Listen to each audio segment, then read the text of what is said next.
Well, Illinois basketball had a game tonight. Didn't get to see it, and that's too bad. All right. Let's not get too high on this because it is Eastern Illinois, and we do remember what happened when they played Ole Miss. Now, don't we? So let's not get too high. All right. Big Tom, 16 rebounds, 14 points. Ben with 14 points. KJ with 11, 7, and 5. Will Riley, the freshman, 31 and 7. Heartbeat still. Oh, do this in the Big Ten. Do this against Duke, please. Gibbs, how about Gibbs? 21 and 2. Morez, 8 rebounds, 3 points, and Jake Davis with 2 rebounds. So didn't get to watch the game, but obviously Will and Gibbs, they were the ones doing the majority of the scoring. 48% from the floor, 38% from 3, 42 threes. That's a lot. 73% from the free throw line, 46 free throws. That's a lot. Got to do better, though. Got to do better at the free throw line. 73.9% is not going to get it done. Not if you want to win a championship. Rebounding, 66 to 35. 22 offensive rebounds. Obviously, they had the size advantage, athleticism advantage. 9 blocks. They took advantage of that height and athleticism.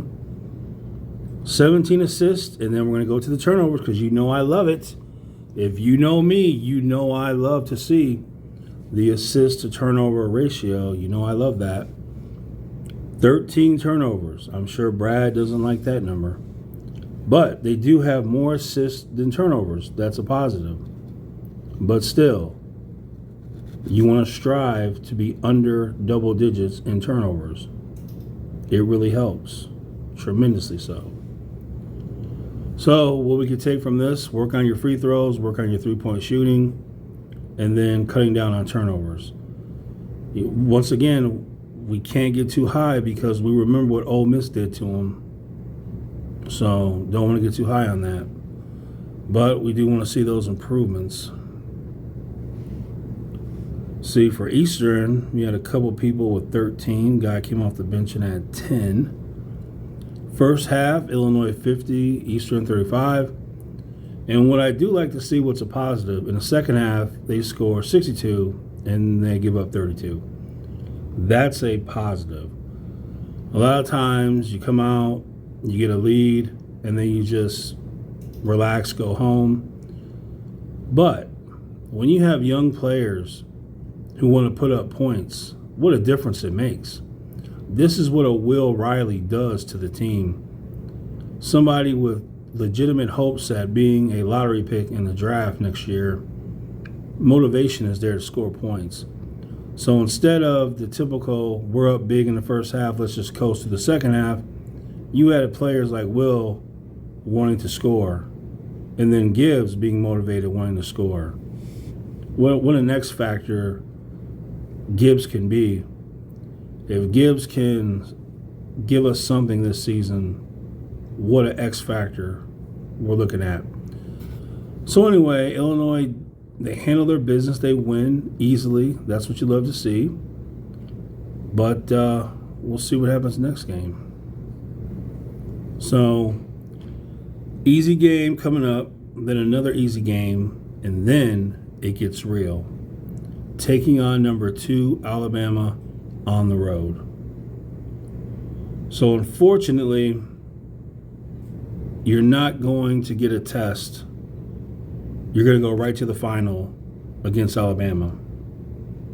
But then you follow that up with 2 really easy wins before you play another good team. So, what do we think about this?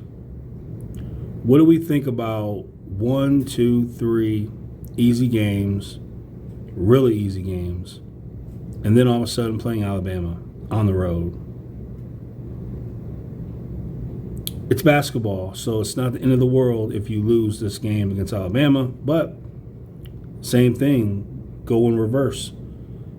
It's not the end of the world if you schedule a decent team to play within the first 3 games to get you ready, better prepared for Alabama. All we'll have is the Ole Miss game. That's the only team they would have played that was worth anything, and they destroyed Illinois.